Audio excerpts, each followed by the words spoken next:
러닝 플러스 교육연구소입니다. 이번 시간에는 1차 방정식의 활용 문제 중에서 거리 속력 시간에 대해서 문제가 나왔을 때 우리는 어떻게 접근을 해야 되는지 한번 살펴보도록 할게요. 민섭이는 운동장을 이렇게 생긴 운동장을 돌았는데 첫 번째는 40m, 두 번째는 60m, 세 번째는 80m per minute로 그렸대요. 그랬는데 이 총 시간이 1시간 18분이 걸렸다라고 얘기를 합니다. 그러면 이 상황에서 우리는 어떻게 식을 세워야 되는지 한번 봅시다. 먼저 여러분들이 이 상황을 이해를 해야 된다고 그랬죠. 이해를 할 때 안 되면 이 그림을 그려서라도 해야 된다고 했잖아요. 민섭이가 세 바퀴를 돌았어. 근데 첫 번째 돌 때는 40m per minute. 이게 한 분속으로 나왔으니까 다 분속이라고 얘기를 할 수 있겠죠. 첫 번째 상황. 한 바퀴 돌았어요. 두 번째는 60m per minute를 그렸고, 세 번째는 80m per minute로 가서 시간이 얼마인지 몰라요. 그렇죠? 네. 그래서 우리가 구해야 될 거는 뭐냐면 이 운동장 한 바퀴에 그 거리를 얘기를 하는 겁니다.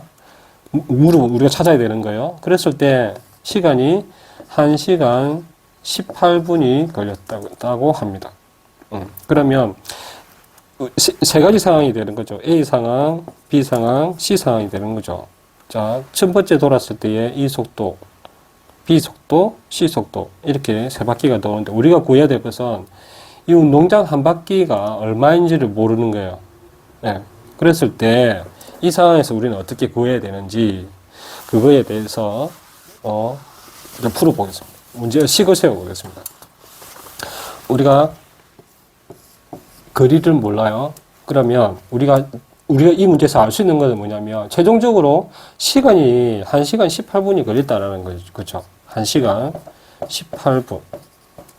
1시간 18분이 걸렸는데 이 1시간 18분이 걸렸다는 것은 세 가지 상황이 있었잖아요. 그러면 세 가지 상황이 이게 시간이기 때문에 이것도 세 가지 상황에서의 시간을 다 더해주면 되겠죠. 그렇죠. 그러면 A 상황, B 상황, C 상황의 시간을 다 구하는 식으로 바꿔줘서 이 총 시간과 같다라는 식으로 만들면 되잖아요. 그렇죠. 그랬을 때 시간을 A 상황에서 시간을 한번 봅시다. A 상황이 일단 우리가 그 소시에서 시간을 구하는 것은 이제 그 C니까 속력분의 거리가 되겠죠. 속력분의 거리입니다.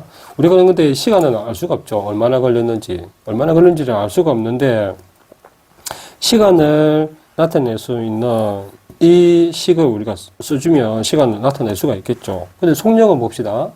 속력은 처음에 돌 때, A 상황에서 돌 때는 40m/s. 그러니까 40분에 우리가 거리 한 바퀴, 거리를 모르죠. 모르는 것을 x라고 해주는 거예요. 그러면 이것을 구하면 A 상황에서 시간이 나오는 거죠. 그렇죠? 그 다음에 B 상황에서는 60이라고 했으니 이것도 x를 몰라요. 그렇죠? 이것도 80이라고 했으니 우리가 거리를 모르니까 x를 칩시다. 그렇죠? 한 바퀴 얼마 정도인지 모르니까 이것을 x를 둔 거하고 같은 거죠. 그랬을 때 우리는 1시간 18분이 나왔다. 자, 여기서 핵심은 그거예요. 이거는 전부 다 분속이죠, 분속. 우리가 문제에서 80m per minute 분속으로 걸었다라는 거잖아요. 그러니까 1분에 내가 80m를 걸었다는 거 같잖아요. 그러면 이게 분속으로 나왔기 때문에 이 시간도 분으로 바꿔줘야 돼요. 그래야 계산이 되어지니까. 두 개의 단위가 같아야 되잖아요. 그렇죠? 그러면 1시간 18분을 분으로 바꿔주려면 1시간은 60분이고 18분이 있었으니까 이렇게 더하면 되겠죠. 그러면 78분이 된다는 겁니다. 78분. 그랬을 때, 우리가 식을 세웠어요. 예, 이렇게 세울 수가 있는 거죠. 자, 여기서 우리가 핵심적인 그겁니다. 우리가 이 문제를 파악을 했을 때, 상황들이 세 가지가 있다는 것을 우리가 이해했어요. 그랬을 때, 최종적으로 우리가 이꼴이 되는 게 무엇인지 여러분 찾아야 된다는 거겠죠? 이꼴. 왜? 방정식이니까. 방정식에는 x와 이꼴, 이 등호가 들어가야 된다고 했으니까 제일 먼저 등호를 찾아야 되는 거예요. 시간이 나왔어. 등호가 이 시간이 총 걸렸다고 했으니까 세 가지 상황들의 시간들을 더하면 총 시간이 되는 거죠.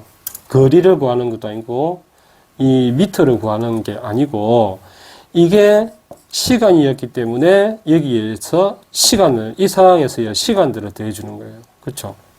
네, 그게 제일 중요합니다. 그랬을 때 이 시간을 구할 수 있는 식을 여러분들이 대입을 하면 되는 거예요. 이렇게. 우리가 모르는 것이 거리기 때문에 우리가 x를 둔다는 거예요. 이 식을 만들어주기 위해서.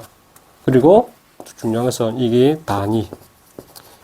여기서 모든 단위들을 여러분들이 같이 해줘야 되는 거예요. 분으로 계산을 해줬다면 전부 다 이거 분으로 다 바꿔줘야 되는 것이고 시간을 했다면 다 시간으로 바꿔줘야 되는 거예요.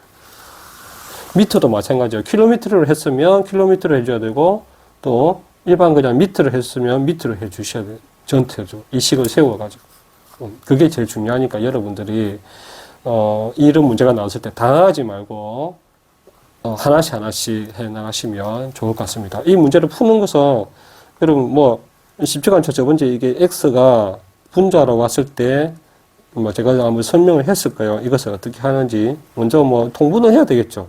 그렇죠? 통분을 하게 되면 여러분들 답이 어렵지 않게 풀릴 수가 있을 겁니다. 자, 오늘 여기까지 하겠습니다.